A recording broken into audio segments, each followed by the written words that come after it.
Hi welcome to ATV. America అధ్యక్షుడు Trump తన చర్యలతో అంతర్జాతీయ వాణిజ్య వర్గాల్లో అలజడి సృష్టిస్తున్నాయి.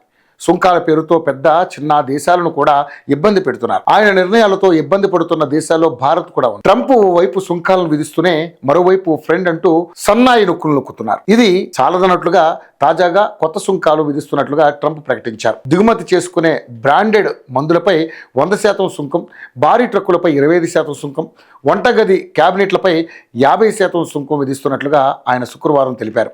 అక్టోబర్ 1వ తేదీ నుంచి ఈ కొత్త సుంకాలు అమల్లోకి వస్తాయని వెల్లడించారు. అమెరికాలో ఫార్మాస్యూటికల్స్ తయారీ ప్లాంట్లను నిర్మిస్తే ఈ సుంకాల నుంచి మినహాయింపు ఉంటుందని కూడా చెప్పారు. ఇక స్థానిక తయారీదారులను ప్రోత్సహించడానికే ఈ నిర్ణయం తీసుకున్నట్లుగా ట్రంప్ తెలిపారు. ట్రంప్ తన ట్రూత్ సోషల్ మీడియా వేదికగా ఓ పోస్ట్ చేశారు. అందులో అక్టోబర్ 1వ తేదీ నుంచి ఏదైనా బ్రాండెడ్ లేదా పేటెంట్ పొందినటువంటి ఫార్మాస్యూటికల్స్ ఉత్పత్తిపై 100% సుంకం విధిస్తాం. ఒక కంపెనీ అమెరికాలో ఫార్మాస్యూటికల్స్ తయారీ ప్లాంట్లను నిర్మిస్తే ఈ సుంకం ఉండదని ఆయన అన్నారు. ఇక అమెరికాలో తయారీ ప్లాంట్ నిర్మాణం ప్రారంభించిన కంపెనీల నుంచి దిగుమతి చేసుకునే అన్ని బ్రాండెడ్ పేటెంట్ పొందినటువంటి ఫార్మాస్యూటికల్స్ ఉత్పత్తులపై ఈ 100% సుంకం వర్తిస్తుంది. ఈ నిర్ణయం అమెరికాలో ఔషధాల ఉత్పత్తిని ప్రోత్సహించడానికి, స్థానిక కంపెనీలను కాపాడడానికి ఉద్దేశించబడినదని ట్రంప్ తెలిపారు. అయితే ఈ సుంకాలపై pharmaceutical research and manufacturers of America తీవ్ర వ్యతిరేకతను వ్యక్తం చేసింది.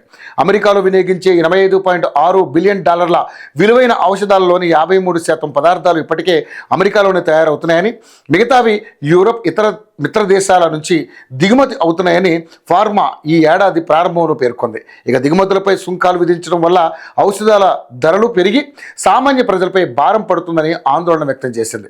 ఇక ఔషధాలతో పాటుగా మరికొన్ని ఉత్పత్తులపై కూడా ట్రంప్ సుంకాలు ప్రకటించారు. భారీ ట్రక్కులపై 25% సుంకం విధించడం ద్వారా దేశీయ తయారీదారులైన పీటర్బిల్ట్, కెన్వర్త్, ఫ్లైట్ లైనర్ వంటి కంపెనీలను రక్షించవచ్చని అన్నారు. కానీ ఈ చర్యను అమెరికా ఛాంబర్ ఆఫ్ కామర్స్ వ్యతిరేకించింది. Mexico, Canada, Japan, Germany, Finland వంటి దేశాల నుంచి ట్రక్కులు ఎక్కువగా దిగుమతి అవుతాయని, ఈ దేశాలు అమెరికాకు మిత్ర దేశాలని, ఇవి ఏమాత్రం అమెరికా జాతీయ భద్రతకు ముప్పు కాదని పేర్కొంది. అంతేకాకుండా దేశీయ తయారీదారులకు నష్టం కలిగిస్తున్నందున కిచెన్ క్యాబినెట్లపై 50% సుంకం, బాత్రూమ్ వానిటీలు, ఫర్నిచర్పై 30% సుంకాన్ని వచ్చే వారం నుంచి ప్రారంభిస్తామని అన్నారు.